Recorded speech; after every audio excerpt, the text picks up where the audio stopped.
Isaka ba mawulili medala anya fo chugo me buguna baba dambele na le syndicat autonome de la police abe wele ko sap ale o manyema ye anabe na puma minga oye ndolata meni akera jumado jalaki chama bina finitigila ka o kan kerengana na police la ka buguna baba dambele ini sogama amba isa salamu alaikum takene toro sitena buguna ambe ki wele mina oye ka fo ndolata meni akera jumado ma chama ye jalaki soroka nyeshi au finitigilakaw ma kerengrena polisilakaw d'abord aw munu nye u ka lafasa jekule munde kera vendredi ni ko kera ni chugala tanto munde kera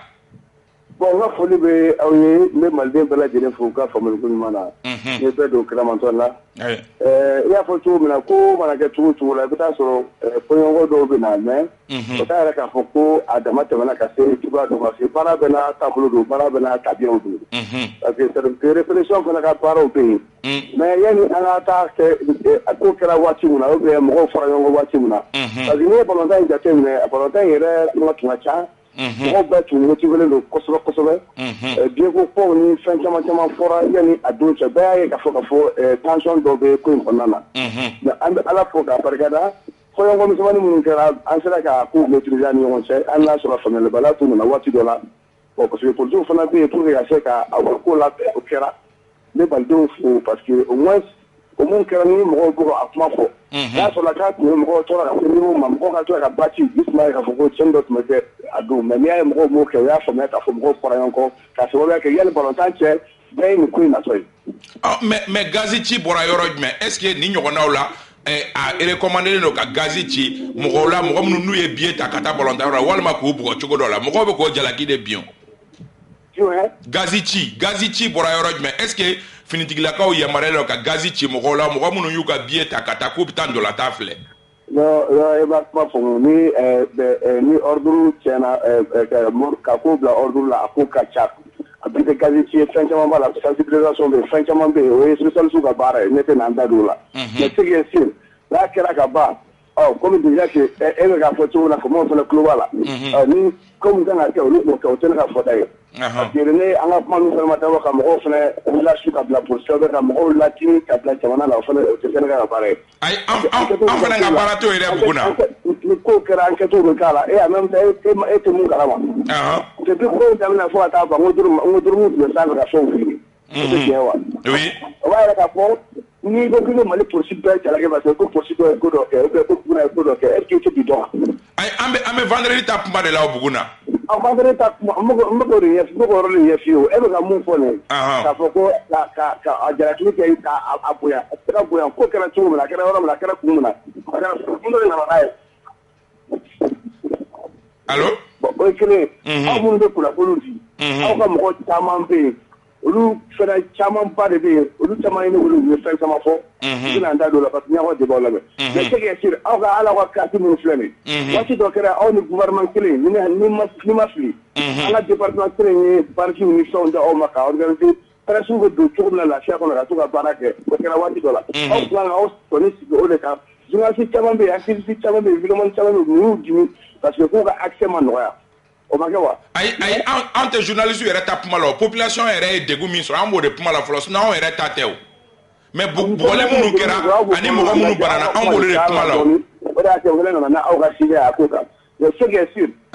balontan kɔni a kɛra ka ban bon joginniw ma kɛ mun bɛ fɔlɔ niveau la mais mun kɔni kɛra n'o ye n'i ye mun fɔ nin ye o kɛra waati min na ne tun tɛ yen o dala ba tɛ n bolo. mais an b'a ɲɛɲini don nataw la an kan ka mun fɔ an b'o fɔ. ayiwa welekan jumɛn b'aw bolo ka ɲɛsin population ani aw baarakɛɲɔgɔn aw ka finitigilakaw yɛrɛ ma. ni population fo k'u waleɲumandɔn k'u barikada u ka faamuyaliko ɲuman na k'a fɔ mali polisi an ma bɔ jamana wɛrɛ kan ka na dɛ aw denw de y'aw ye aw cɛw de y'aw ye aw buraw de y'aw ye ni ko dɔw kɛra a ma ɲɛ waati min na an bɛ sigi ka fɔ kɛ k'a ko dilan o tuma an b'aw yɛrɛ fo a ka cɛsiri ni a ka wulikajɔ la n bɛ profite k'a dɔgɔkɛ fo sɔgɔma n b'aw ka bila la sangali waati n'aw mago bɛ n na. a kɛra n'a ye wele ka taa a y'a kɛ telefɔni ye ne kɔni b'aw ka bila la n bɛ se ka mun fɔ n b'o fɔ o waati kɔnɔna na. ayiwa o tuma n ye bɛɛ don kɛnɛ ma to a la. an b'i fo buguna an b'i fo ka mali polisi bɛɛ fo i fana tɔgɔ la k'a fɔ ko ni olu tɛ anw fana tɛ yen nɔ nka kuma dɔw la ni baaraw jɛngɛnna fo an k'u kuma fɔ walasa don nataw la o ɲɔgɔnna wɛrɛ kana kɛ. an bɛ ɲɔgɔn bolo. ok an b'i fo. Fanta Tomota ni mun ye policier ka syndicat ɲɛmɔgɔ ye an bɛ segin kuma in kan a kun tɛ k'a fɔ k'an bɛ ka fitinɛ wuli kuma in na nka ni nin kɛra nin cogoya la tantɔ ni aw ye a kuma fɔ o b'a to ni ɲɔgɔnna wɛrɛ min bɛ kɛ baara minnu ye majɛ kɛ olu ka se k'a latilen ka sababu kɛ ne tun bɛ terrain na ne yɛrɛ ta fan ko tɛ mais ne ye mɔgɔw banalen ne ye mɔgɔw yɛrɛ cɛ k'u korokara ka taa n'u ye yiri kɔrɔ ka ji k'u kan donc ni min kɛr'i ɲɛna kunnafonidila ka baara ye min ye ka a ɲɛmɔgɔw wele walima a lafasajɛkulu minnu yamaruyalen bɛ ka kuma k'olu wele walasa a ka dɔn k'a fɔ ko dɔ kɛra siɲɛ wɛrɛ a b'a to polisiw fana b'a dɔn k'a fɔ nin suguya la jaja anw kan ka aran de jɔ kabi gidɔrɔn la ka na fo sada la o de ma kɛ ko in fiɲɛ kɛra o de ko in kɛra min ye olu taara ka t'u jɔ da la de ka to ka dayɛlɛ ka datugu n'u ye dayɛlɛ mɔgɔw bɛ girin ka don n'u ye datugu mɔgɔw bɛ bɔ yen walasa k'o mɔgɔw bɔ olu bɛ gazi de ci mɔgɔ la o baara cogoya man ɲi polisi kɔrɔ de ye ko force de l'ordre ka baaraw latilen fini donnen don olu la o de kama mais n'olu yɛrɛ kɛra baara tiɲɛbaga ye ne teriw ye polisiw ye polisi caman ba ye ne teri mais ni min ma ɲɛ kuma dɔ la anw fana ka baara ye k'o dénoncer vendredi baara ma ɲɛ polisiw bolo. Kibaruya o ye nin ye faamuyali ko ɲuman bɛɛ lajɛlen ka o sɔrɔ ni laseli ninnu kɔnɔna la fɛn bɛ tali kɛ walawalali la o wagati o sera ni o bɛ décryptage ko fɔ sɔgɔmada in n'a kanubagaw ɲɛfɔli bɛ na kɛ aw ye kumasi min kan o de ye retour à l'ordre constitutionnel yalima nin kumasi in a bɛ mun de ko fɔ Isa Kaba ale bɛ walawalali kan ye.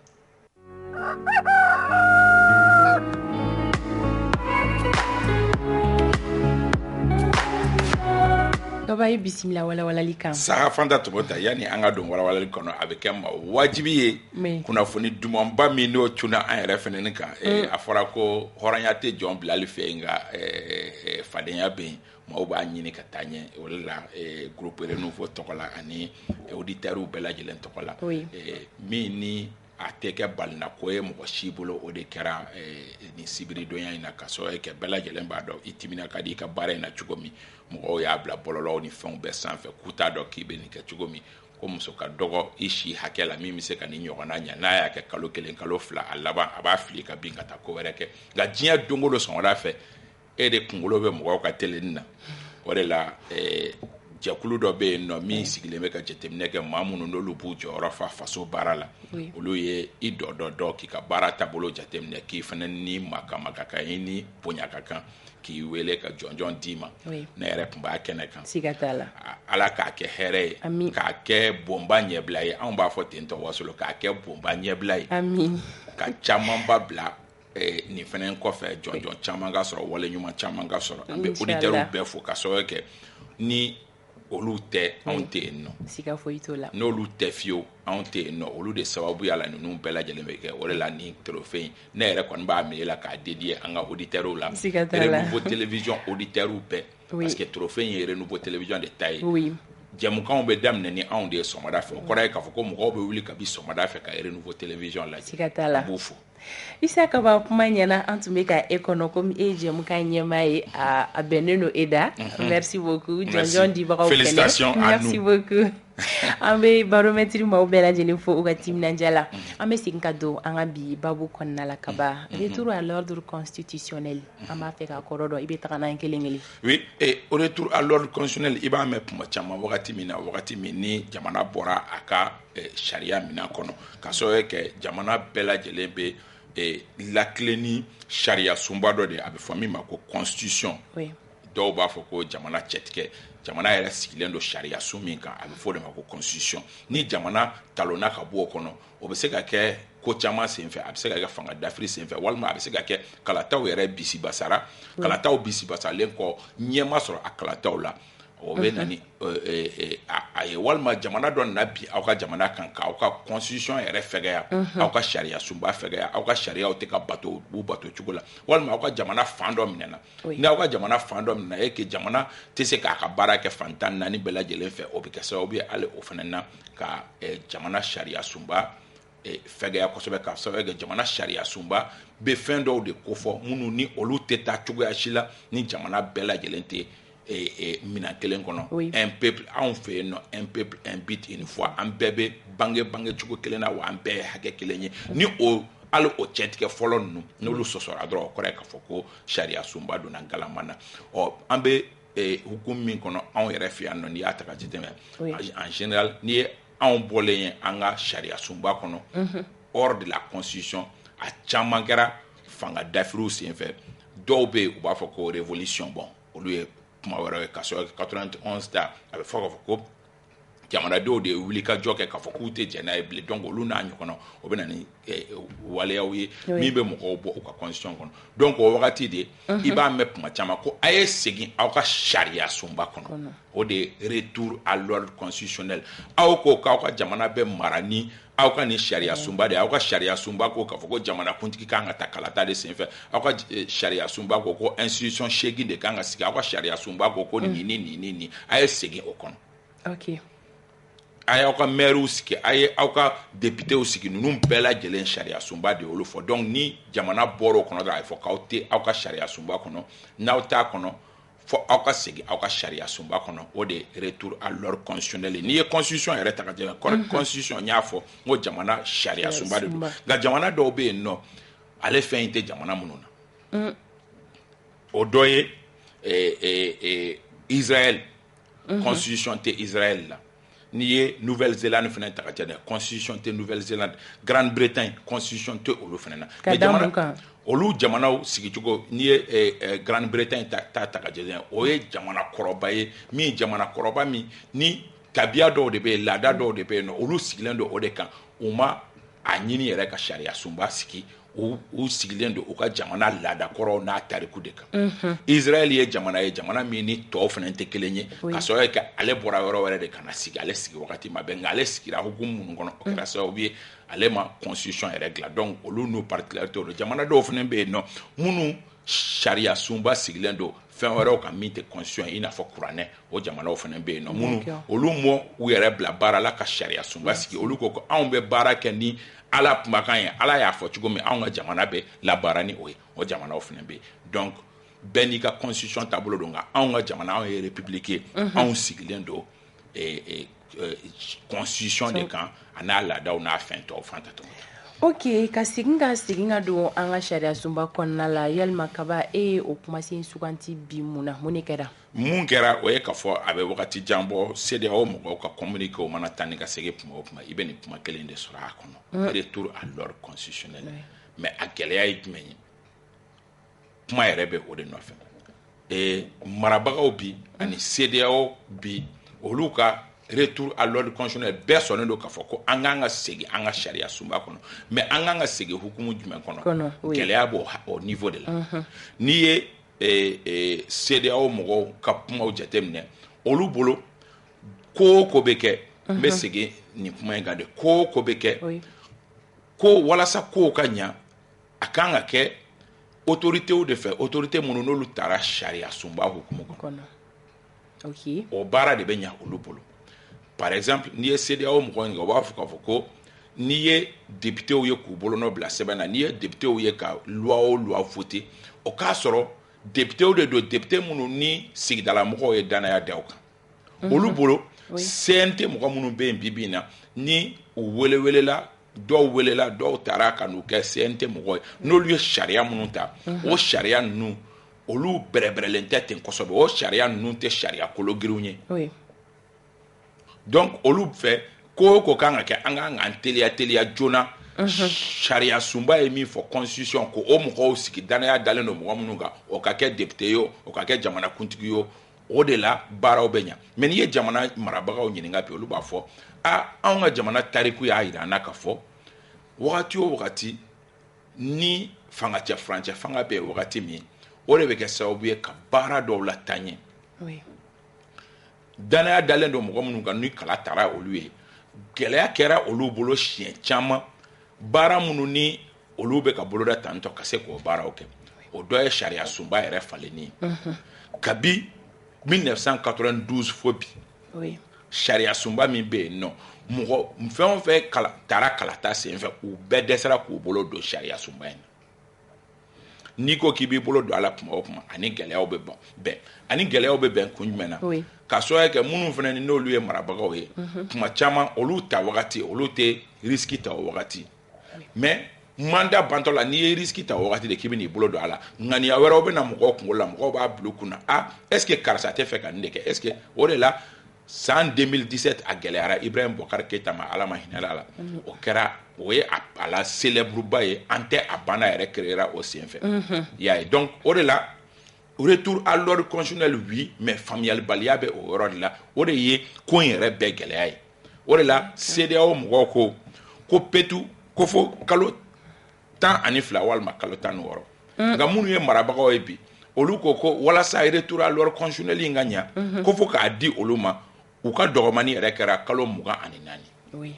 ko fo ka olu yamaruya kalo 24 olu ka se ka nin baara ninnu bɛɛ lajɛlen kɛ kala taara mɔgɔ minnu olu bɛ to ka dɛsɛ baara min na walasa k'o kɛ kalo 24 kɔnɔ ka sɔrɔ k'o kɔ don ka na ordre constitutionnel la. Ok, Isa Kaba ka kɛɲɛ ni CEDEAO ka jɛrɛ balilen an ye min kuma fɔ yan nɔ juma tɛmɛlen ni an ka jamanakuntigi Asimi Goita ma se k'a ye a kɛnɛ kan alors u y'a ko dun tigɛra dankan jumɛn na yen nɔ. Oui,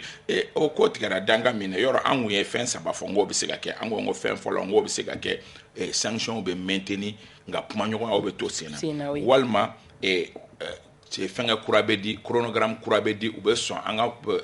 marabagaw olu ka proposition ma ni o ye kalo 24 ye n'o kɛra baaraw bɛ taa ɲɛ walima dɔ bɛ fara sanction hakɛw kan n hakili la fɔlɔfɔlɔ ye n'o ye maintien ye o de taara ka sababu kɛ CEDEAO mɔgɔw ko olu kɔni kurun n'o kari ye kalo 12 ka se kalo 16 ma olu kari ye o ye wa u ye kuma kelen fɔ k'o bɔgɔrɔ dɔn a kuma la o ye jumɛn ye ko u ma o nisɔnmadiya ka sababu kɛ jamana kuntigi fanga cɛ furancɛ fanga ɲɛma Asimi Goita ma ye a kɛnɛ kan o kuma c'est très important ɲininkali bɛɛ bɛ ka ɲininkali min k'i yɛrɛ la ni Asimi Goita kun yera a kɛnɛ kan o tun bɛ kɛ sababu ye kalo 20 walima kalo 24 ko kuma min bɛ sen na u kun ka o di wa Asimi Goita tabaliya de y'a kɛ u fana fujununa ka a to kalo 12 in na ɲininkali bɛ yen nɔ ka sababu kɛ minnu kibaruya minnu tun bɛ yen bataki min cira o bataki kunnafoni cogoya fɛ a bɛ i n'a fɔ ŋaniya tun bɛ CEDEAO mɔgɔw kɔnɔ ka kalo 20 proposer Mali ye ni Asimi Goita kun taara nka kibaruya minnu fana bɛ yen ka da o kan o ye ka fɔ kɔfɛ a dɔnna ka fɔ ko Asimi Goita tun mana taa ko a tun tɛ don réunion kɛ salle kɔnɔ an ye kibaruya minnu sɔrɔ sanfɛmɔgɔw fan fɛ o ye ka fɔ Asimi Goita tun tɛ don réunion kɛ salle kɔnɔ ka sɔrɔ kɔfɛ bataki dɔ bɔra bataki min n'a authenticité ma dɔn ka fɔ ko ministre wɛrɛw ni maa wɛrɛw senra jɛrɛ la minnu tɛ président ye minnu tɛ premier ministre ye donc mɔgɔ caman y'a bisigi ka fɔ est-ce que janfa tun tɛ ko in na n m'a fɔ janfa fagali ko tɛ mais janfa ka taa an na sigi k'an lamaloya k'an bila ka segin Bamakɔ donc bɛɛ dɔw réconfortera u ka hakilina kɔnɔ minnu ko k'an man ka taa dɔw fana ni bɛ nimisa kɔnɔ hali bi na ko n'a kun taara k'u tun bɛ hali n'a kɛra kalo 20 ye k'u tun b'o di jamana bɛ o hakɛ la ko min tɛmɛna mɔgɔ tɛ kɛ ala ye k'a dɔn sisan mɔgɔw kan k'u fara ɲɔgɔn kan ka hakilina kuraw ta walasa CEDEAO ni Mali kun tilennaw ka se ka ɲɔgɔn sɔrɔ. Ok Kaba kuma kuncɛ kuma la ni e yɛrɛ ɲininka sisan ani CEDEAO ni ɲɔgɔn cɛla la pour que an ka bɔ nin ko bɛɛ lajɛlen kɔnɔna la étape suivante kan ka kɛ jumɛn de ye an n'u ka kuma ɲɔgɔnya siɲɛ wɛrɛ an kan ka don ko jumɛnw de kɔnɔna la. Asimi yɛrɛ k'a impliqué cogo di Asimi ka impliqué ni ye ne ɲininka bi i n'a fɔ CEDEAO ka jɛrɛ a ma se ka t'o la a ka laɲini kɛ Ghana président Nana Akufo-Addo fɛ a ka taa u